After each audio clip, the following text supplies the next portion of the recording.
বিএনপির বিরুদ্ধে একটা প্রচারণা একটি গ্রুপ করছেন, একটি গোষ্ঠী করছেন। এই গোষ্ঠী সবাই যে আওয়ামী লীগ তা না, আওয়ামী লীগ ছাড়াও অনেকেই আছেন।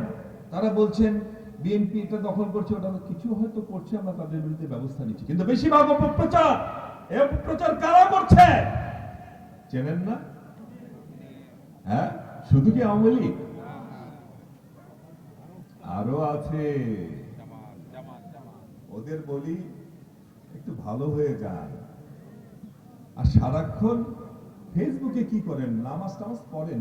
সারাক্ষণ ফেসবুকে থাকলে নামাজ পড়েন কখন? আমরা তো সেদিনও 830 জন আমাদের শহীদের নাম দিয়েছি। তারা কি এমনি এমনি জীবন গেছে? হয়তো আন্দোলনের স্বার্থে আমরা আমাদের সংগঠনের নাম ব্যবহার করি নাই, আমরা আমাদের ব্যানার ব্যবহার করি নাই।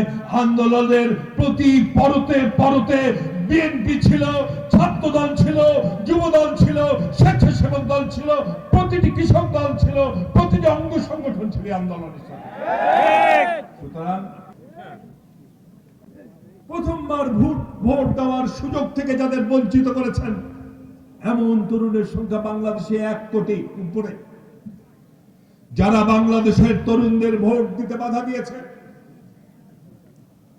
যারা বাংলাদেশের ভোট ব্যবস্থাকে ধ্বংস করেছে, বাংলাদেশের মাটিতে ভোট করার কোন অধিকার তাদের নাই।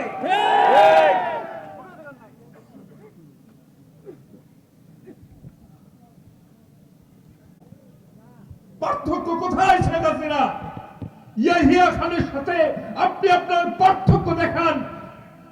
পার্থক্য দুইটি জায়গায়, উনি ছেলে আপনি মেয়ে, আর ওনার গায়ের রং লাল আর আপনার গায়ের রং লাল। এছাড়া কোনো পার্থক্য আছে?